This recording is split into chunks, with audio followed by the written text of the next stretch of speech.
जो केवल भगवान से अर्थ चाहता है।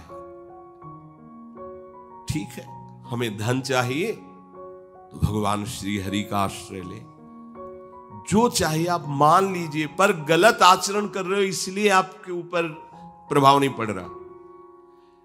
हमारी बात हाथ जोड़कर हम प्रार्थना करें, मान लीजिए सब कामनाओं से पीड़ित है, सबकी कामनाएं पूर्ण हो जाएंगी।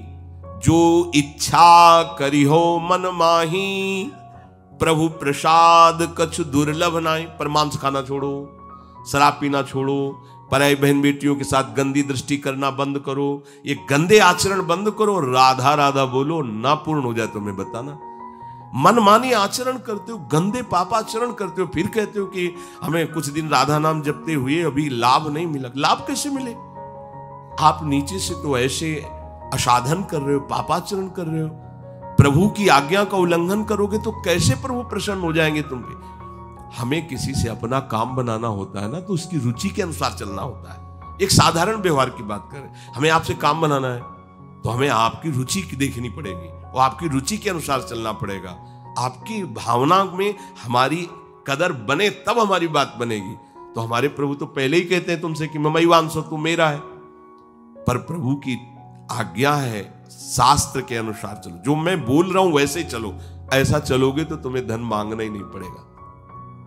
आपको मजाक लगता है ये सब कथाएं सुनकर, अगर विश्वास हो तो तुम्हें मजाक न लगे, ऐसा तुम्हारे जीवन में भी हो जाए।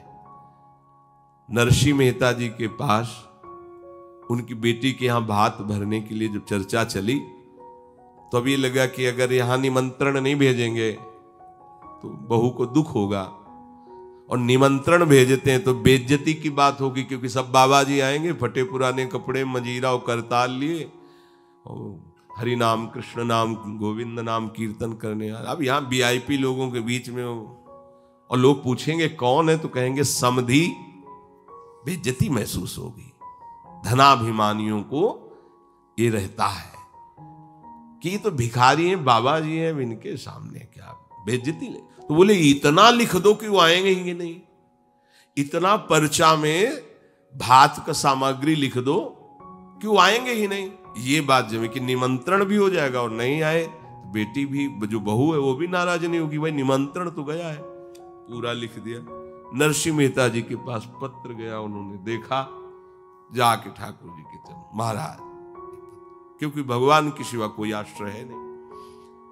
तैयारी की गाड़ी में, तो अब वहां 10-5 तो संत महात्मा कीर्तन, पूरी मंडली भगवत कीर्तन कर, गाड़ी में बैठ के, अब नरसिंह जी के सिवा उनका कोई था नहीं, और नरसिंह जी के हरि आश्रय। अब जहां नरसिंह जी वहीं, मान लो अपने लोग चलेंगे तो पूरे चलेंगे, जहां चलेंगे। अब कीर्तन करते हुए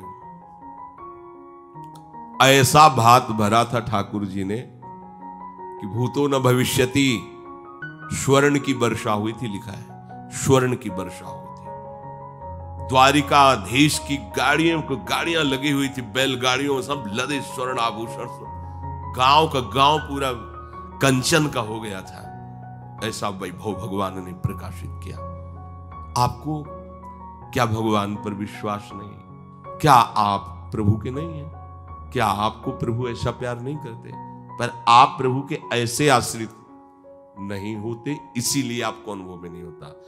अगर कोई आश्रय नहीं है और आपकी किसी पर नजर न जाए, केवल इन्हीं के चरणों में रहे कि अब तो जीवन आपके लिए, ऐसे संभाल लेंगे। ऐसे अर्थ चाहिए आपको तो केवल इनका भरोसा ले लो, केवल इन अपने छल कपट का, अपने व्यवहार का, अपने किसी बल का नहीं, केवल इनका भरोसा ले लो, चमत्कार हो जाएगा जीवन में।